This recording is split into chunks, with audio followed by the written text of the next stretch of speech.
Memperkasa pertanian dan industri asas tani, itu tajuk yang kami bawakan pada malam ini dalam rancangan dialog. Dan sebelum itu, Assalamualaikum dan salam satu Malaysia. Terima kasih kepada anda kerana terus bersama TV1 pada malam ini. Bersama saya Syuhaimi Muhammad secara langsung dari Studio 1. Dan seperti biasa juga saya mengalurkan anda untuk berinteraksi bersama saya dan juga tetamu yang telah pun bersedia. Nombor talian yang anda boleh hubungi 03-2282-9062, 03-2282-9062 maupun menerusi SMS. Type dialog, jarak, nama, lokasi dan komen hantar ke 32776. Dan seperti biasa saya juga mengalurkan anda untuk memberikan pandangan juga soalan berhubung tajuk kita pada malam ini. Saya telah paparkan perkongsian tajuknya di laman sesawang Facebook Dialog. Jadi telah pun menerima banyak pandangan dan juga soalan yang akan terus saya angkat untuk diajukan kepada tetamu dialog pada malam ini, yang berhormat Datuk Seri Ismail Sabri Yaakob, Menteri Pertanian dan Industri Asas Tani. Terima kasih Datuk Seri kerana bersama dialog pada malam ini. Nampak tambah muda Datuk Seri. Memang saya muda. Awet muda sebab makan ulam banyak ke macam mana Datuk Seri? Makan herbal. Makan herbal, segalanya dalam sektor pertanian. Okey, 100 hari selepas dilantik sebagai Menteri Pertanian dan Industri Asas Tani, bagaimana cabaran yang Datuk Seri lihat? Cabaran yang paling besarnya adalah kerana yang perlu dibawa perubahan dalam kementerian inilah untuk mengubah persepsi dan mengubah minda. Ya. Dari segi perubahan fizikal saya rasa lebih mudah untuk dibuat. Tetapi untuk mengubah minda, untuk mengubah persepsi, ianya merupakan satu cabaran yang besar. Jadi saya nampak dan saya dapat rasakan ianya memerlukan sokongan daripada semua pihak, kerana yang perlu terlibatnya bukan saja dari segi kementerian, kaki tangan ataupun pegawai di kementerian, tetapi untuk transform Kementerian Pertanian ini bukan saja daripada segi kementerian yang saya sebut tadi, pekerja, tetapi juga dari segi stakeholder sendiri, dari segi petani itu sendiri juga perlu dirubah dari segi minda, dari segi sikap dan sebagainya. Jadi ianya perlu perubahan semua pihak, barulah boleh kita lakukan perubahan.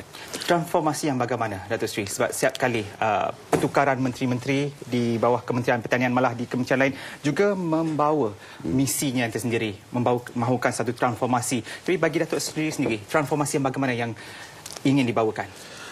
Okey, kalau kita lihat sebelum ini sebenarnya memang banyak saya bila saya sebutkan perlu ada transformasi, bukan saya katakan ada kelemahan. Kalau saya kata kelemahan itu mungkin salah saya nak mengatakan ada kelemahan. Kerana sebelum ini pun memang kejayaan sudah banyak yang dibuat oleh Kementerian Pertanian dan sebagainya. Cuma perlu lebih banyak perkara yang perlu dibuat berdasarkan keperluan semasa ini. Misalnya kalau dulu fokus Kementerian Pertanian pada peringkat awal sehingga ke sebelum ini adalah kita tumpukan kepada pengeluaran. Kita tingkatkan pengeluaran atas dengan harapan dari segi pengeluaran kita mencukupi untuk sara diri. Misalnya kita bercakap soal self-sufficiency. Okey, kita bercakap soal self-sufficiency. Jadi kita pastikan pengeluaran itu ditingkatkan daripada masa ke semasa.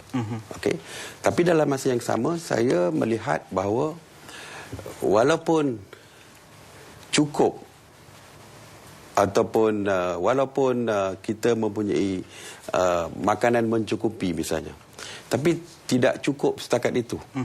Yang perlu kita ada adalah makanan mencukupi dan ianya boleh diperolehi oleh rakyat. Maksud saya, peluang untuk memperolehi makanan oleh rakyat itu mestilah diimbangi oleh pendapatan. Makan cukup, makanan cukup, tetapi tidak ada wang untuk membeli makanan, as good as tidak ada makanan. Apa guna makanan banyak kalau rakyat miskin misalnya? Jadi apa yang kita lihat adalah fokus untuk meningkatkan pendapatan itu yang perlu diberikan keutamaan. Jadi pelaksanaan sebenarnya misi, visi kementerian juga selain menghasilkan jumlah makanan yang cukup untuk 28 juta rakyat Malaysia, saya melihat ada satu lagi peranan yang dimainkan oleh pihak kementerian adalah untuk menaik tarafkan kehidupan golongan petani, penternak, nelayan. Tapi dari dulu sampai sekarang, kita masih dengar lagi seolah gagal untuk membawa petani, penternak, nelayan ini mempunyai taraf hidup yang selesa. Kenapa? Saya lihat ada dua perkara besar yang perlu kita fokuskan. Dan inilah yang menjadi fokus saya pada hari ini. Yang pertamanya, apabila kita tingkatkan pengeluaran, ianya mesti disambut dengan pemasaran. Kalau kita hanya tingkatkan pengeluaran, tidak disambut dengan pemasaran, ini lebih menerukkan keadaan petani. Sebab ianya akan menimbulkan, ia akan menghasilkan lambakan. Bila menghasilkan lambakan, ianya akan menurunkan harga lebih teruk lagi. Because penawaran melebihi daripada permintaan. Lebih teruk daripada sebelum kita tingkatkan dari segi pengeluaran. Jadi kita sekarang ni dalam program untuk memperkasakan dari segi pemasaran. Itu yang pertama. Yang kedua ni yang lebih besar adalah peningkatan pendapatan tidak kurang berlaku kerana terdapat pihak ketiga. Yang saya sebutkan sebagai orang tengah ini. Yang mengambil kesempatan dan keuntungan, yang membuat keuntungan daripada hasil yang dibuat oleh petani, peladang dan peternak. Walaupun mereka yang mengeluarkan produk, tetapi penentuan harga bukan oleh petani peternak, tetapi adalah daripada orang tengah yang tidak melakukan apa-apa. Cuma mereka mempunyai modal, itu saja. Misalnya nelayan. Mereka pergi ke laut, yang menyambung nyawa adalah nelayan. Orang tengah tidak basah pun seluar mereka. Kerana mereka tidak pergi ke laut pun. Tetapi mereka yang mendapat hasil yang lebih banyak daripada nelayan. Dan mereka yang menentukan berapa jumlah, berapa nilai, berapa harga dan sebagainya. Jadi itu juga salah satu punca yang menyebabkan pendapatan petani nelayan peternak tidak dapat ditingkatkan kepada pendapatan yang sepatutnya. Jadi saya melihat ada beberapa faktor di sini dan Datuk sendiri sebenarnya berusaha untuk memperbaiki pada ketika ini. Pertama tadi untuk membawa transformasi dalam sektor pertanian itu sendiri, dan yang kedua untuk menjadikan tahun 2014 sebagai tahun memerangi orang tengah. Bagaimana Datuk akan laksanakan untuk memerangi orang tengah ini?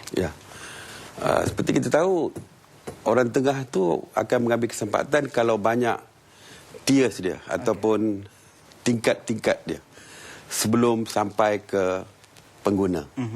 Maknanya kalau daripada segi ikan lah, kita senang. Kita ambil contoh ikan, nelayan. Daripada nelayan akan sampai kepada pemborong. Pemborong nak sampai ke peruncit. Peruncit mungkin sampai ke tingkat satu lagi dan sampai ke pengguna. Dianya melalui beberapa tingkat. Transporter dan sebagainya, semuanya akan mengambil keuntungan di tengah jalan. Dan kita cuba untuk mengurangkan rantaian ini. Rantaian ini perlu dikurangkan. Jadi sebab itulah salah satu rancangan kita untuk mengurangkan rantaian ini ialah dengan mewujudkan pusat jualan terus ikan itu di setiap kawasan pendaratan ikan. Ini yang kita panggilkan sebagai pasar nelayan. Iaitu apabila ikan itu dinaikkan daripada laut terus ke pasar nelayan, dan nelayan itu sendiri yang menjual produk ikan tersebut. Nelayan atau isteri nelayan tak kira lah, tapi mereka sendiri tak perlu menjual kepada pemborong, kepada peruncit, kepada orang tengah dan sebagainya. Jadi tidak ada lagi. Kita potong layers ataupun peringkat-peringkat yang saya sebut. Telah pun dilaksanakan di Melaka. Jadi bagaimana sambutannya? Sambutan cukup bagus. Saya sendiri sudah pergi ke Kuala Kedah. Kita dapat lihat sendiri. Dan sasaran kita untuk tahun 2014 kita akan siapkan sebanyak 100 di seluruh negara. 100 pasar nelayan. 100 pasar nelayan di seluruh negara. Itu nelayan. Kalau kita bercakap soal sayur ataupun buah-buahan dan produk lain, kita akan dirikan pasar tani misalnya, untuk didirikan pasar tani. Cuma pasar tani pada hari ini seminggu satu kali.